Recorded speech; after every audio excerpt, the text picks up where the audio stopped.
lakad matatag!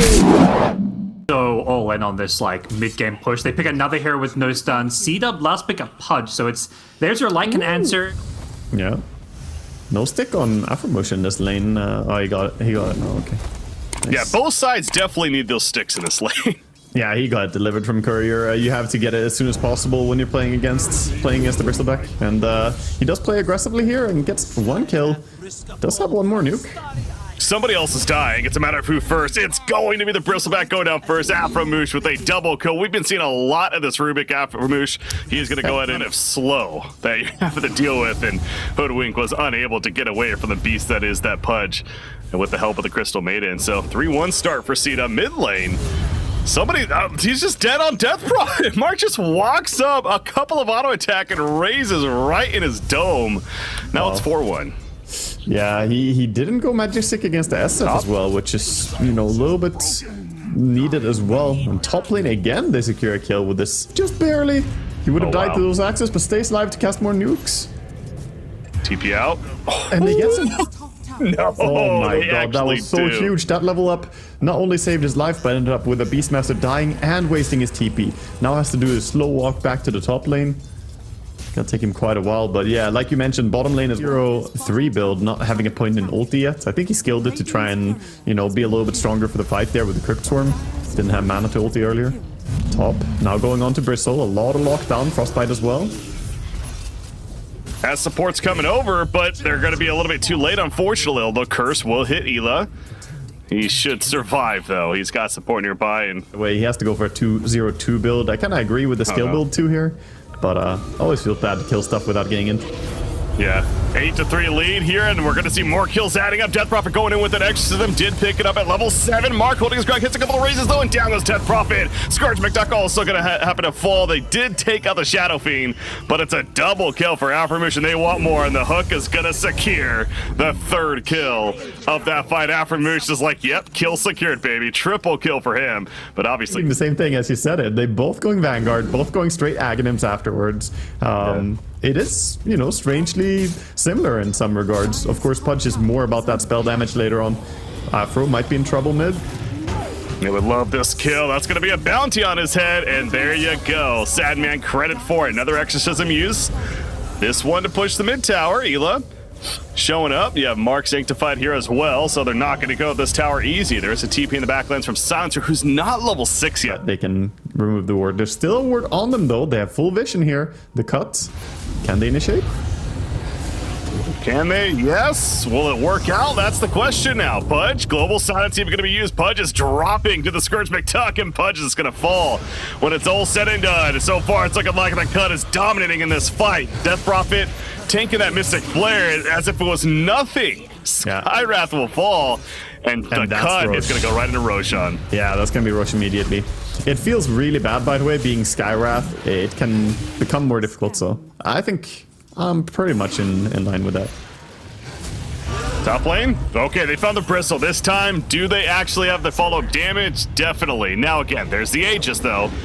Now what? The response is coming in. Around that Roshan pit, they're being distracted, though. Global Silence is going to be activated. Meanwhile, Marco's down in the back line, so that's what was happening. The support for Bristleback was busy killing off the Shadow Fiend that they found, so they kill Bristle, but at what cost? They're going to lose 2 more chives with the triple kill, and they're going for more. They also stop the TP. Afromush will fall. An ultra kill for Lycan, and Lycan's like, you wanted me to show up? I am definitely here now. They're sit and protect it. You're using Hoodwink to blink reveal, or to reveal the smoke. He has blink to get safety. He's out there. Pudge is just going to jump it. Happen to jump right on top of the Hoodwink, so that works out. And the start for CDUB. But Bristleback, Agent Seal, eventually going to wear off, able to run away. But again, going into uphills, making this difficult for CDUB to commit much further. The hook just missing.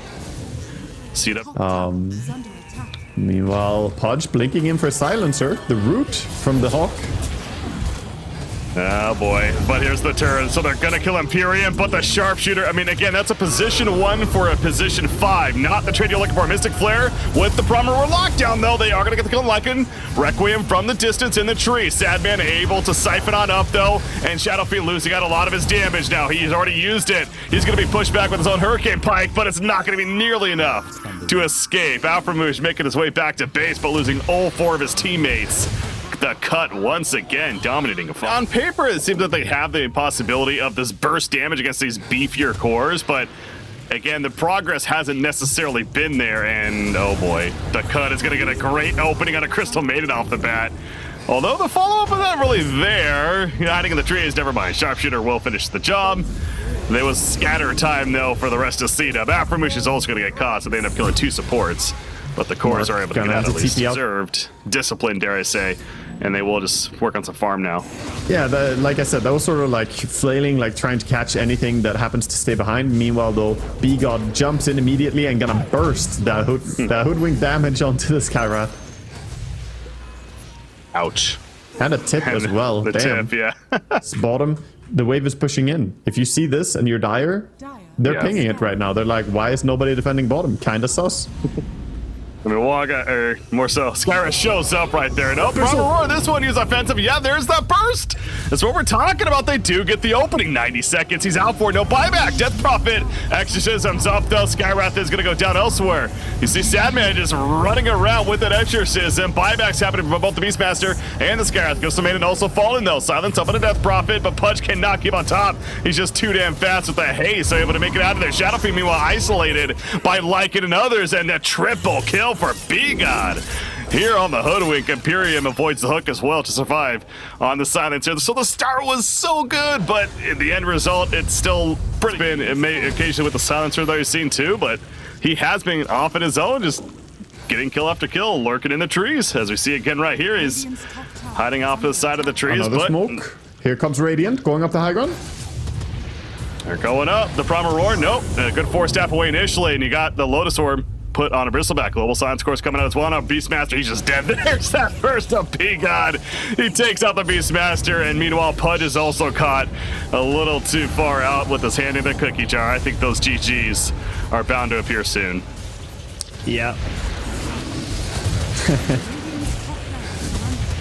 It's time to win. Nice one.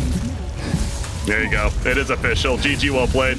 Game 1 is going to go to the cut. Yeah, great performance by them. Again, the one criticism really of the draft was a lack of crowd control, but you even said yourself. Your 3-core sounds god-awful, but I don't know. That's the Necro also. Necro. Yeah. A little less. Makes sense for them because they get that extra disable as well. The OP can be used, you know, against TPs. Top lane though, Ela doing a lot of damage, stomping around. First blood coming. It's who's going to be first. Imperium will fall. You mentioned the trample on top. Aframush, go figure. Gets credit for the kill. Good lane for them. Meanwhile, though, mid lane is absolutely not going their way. They have 0 denies on the Tusk. Oh, they're diving in for the Science. We're gonna get him, probably. Just trample after. Spectre is like, yeah, okay, as long as it's not me, I'll just keep CSing. It's fine. Yeah. What do you do? So yeah, you're talking about, oh my gosh, that's making me real. It's fallen behind quite a bit. Even more so than you'd expect the match to be set. But look, certainly, we'll see if Mark is able to step it up as the game progresses. But bottom lane, B-God, guess what? He's just busy helping to get a kill right there. Chives credit the Wolves doing that, but he will end up falling, of course. Safe transport back to base. Nice thing about laning together with Lycan is you can always just send over his help. Silencer might be in danger, but the slow from both the Curse and the Dagger, actually Eli is in trouble instead. Face boots keeps him safe. Fine. Yeah, a little bit speedy, but speaking of his support, that's because Rubik's mid lane. You got the Ghost Shroud, though, coming out from Sadman. Dear God, that heal. Here is Sadman, 0-1. Yeah. Shaggy's just more fun to say, so stick with that. Oh, and speaking of him, Tusk, there's that Reaper Scythe that's not going to get the kill, though, but okay, Snowball. Now, Sadman, he's got that Death Pulse getting activated in time. Pops a Ghost Shroud, Death Pulse missed, though. Marcus surviving, he got the team support, and Tusk could set up a turn. The Walrus punches here, and Crystal Maiden showing up as well, puts out the slow. They want this kill on a Necrophos, and it looks like they might get it. He had a wand, not able to use it, though. Fade Bolt Nuke is enough. B-God, important to note as well what he looks to go for here. Yep. Interesting, when you play Spectre, you kind of just go where the map takes you. He TP'd base, obviously, so now he's farming over here, because this is where his ulti ended him up. Oh, Rubik gets caught by Hoodwink.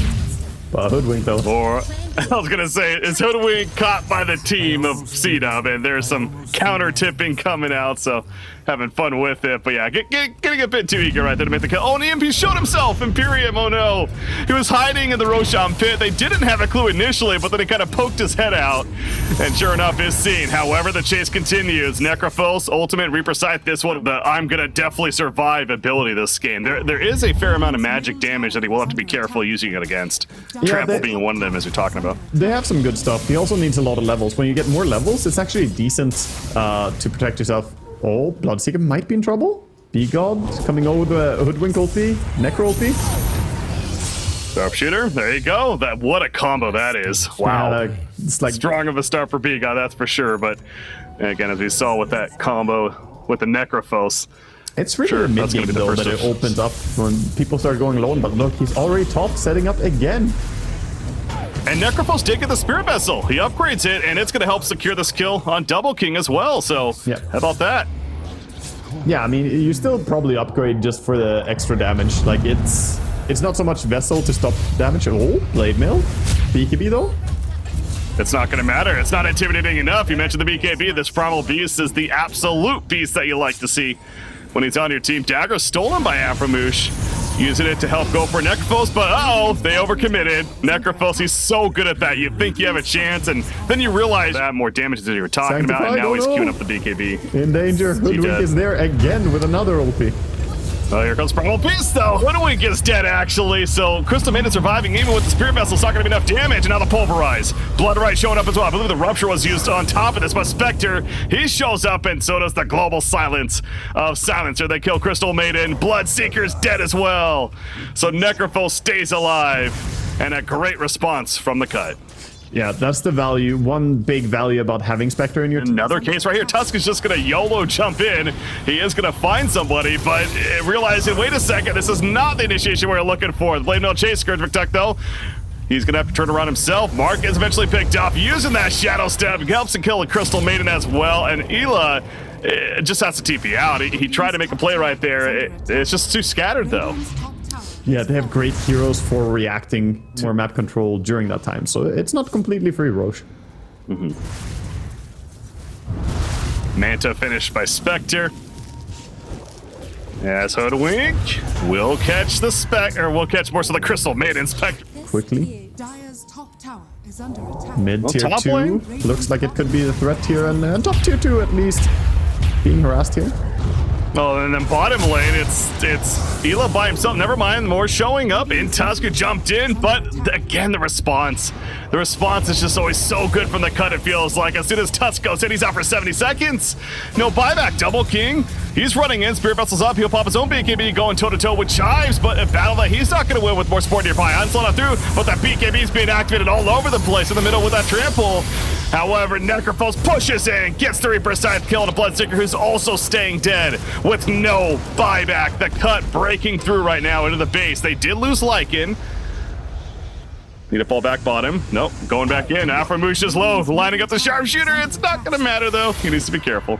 Yeah, Necro does not care about that one. Spectre having a little bit of fun diving in. Cut, of course, Spectre specifically, and how he can just get on top of you, Lycan, etc. It is a faster Roshan respawn. Both teams, once again, very suspicious of it. Ela, Imperium having to deal with this Primal Beast in his face, and that's not easy. However, he's going to get the backup with the Global Silence as well, and suddenly Ela's just about dead. As BKB at the last second will keep him alive for the time being. He's going to have to onslaught away. Mark finishes the job on a Silencer, though, and gets the help. The composed nature of the cut here, they're not rushing this Roche. Yes, you're ahead. Sure. Yes, you're in the lead. But why give that opportunity? Top lane again. Oh, he went back in.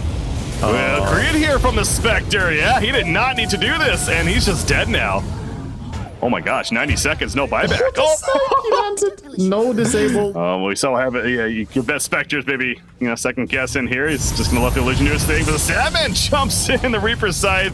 The BKB coming out though from Mark in response. Ghost Shroud immediately. Ela, onslaught forward. He ends up going to the back lines on a Hoodwink. Global silence used though. And now Hoodwink's able to make his way out of there. So far, nobody dead. Make that Rubik dead. And so is the Crystal Maiden. Double King holding his ground, but without his supporting cast, he's in trouble. The Sharpshooter finishing the job. 80 seconds he's out for. Fountain to step in and help. We've seen it before. The Fountain has won games before here in this NA Div 2. So with some disrespect, possibly. Oh, Mark. That would have been unfortunate. Oh, they have the it's kick just so- rupture combo too. That's true. Now Bloodseeker is at half life though, so needs to worry about surviving for the meantime. But it seems like the cut is getting a little more confident about making a play right here. Visibly locked in on a Primal Beast. As soon as he pops a BKB, tramples out. There's their first global silence as mentioned. As a refresher, Primal Beast just absolutely locked down. He's out for 2 minutes. And now the tier 4 towers to be finished off. Buyback from Rubik. There's our second global silence. In the midst of it, Necrophos standing strong. Gets Walrus punched in the air. The kick already used. Necrophos might end up dying right here. Nope, he's going to start healing up, baby. There's a turnaround with his ultimate. It just doesn't matter. Why am I even casting that? And the ancient